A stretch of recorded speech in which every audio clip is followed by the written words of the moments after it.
অসময় তরমুজ কিনতে গেলাম হাটে। দোকানদার বললেন 1 কেজি তরমুজ 70 টাকা। এই একটি তরমুজের দাম নাকি 318 টাকা। আমি বিস্মিত হয়ে বললাম, এত টাকা দিয়ে কি তরমুজ কিনবো নাকি হীরা কিনবো?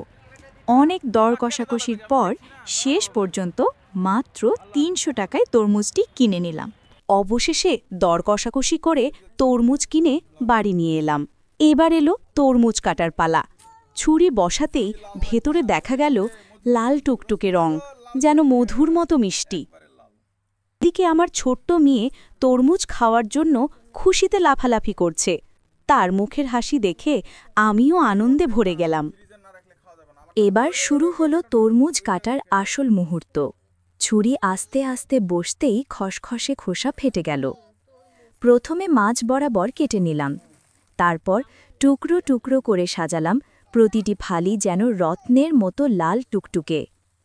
তরমুজের ভেতরটা এত সুন্দর, এত মিষ্টি যে মনে হলো সত্যি প্রকৃতির উপহার, এর চেয়ে মধুর আর কিছু হতে পারে না।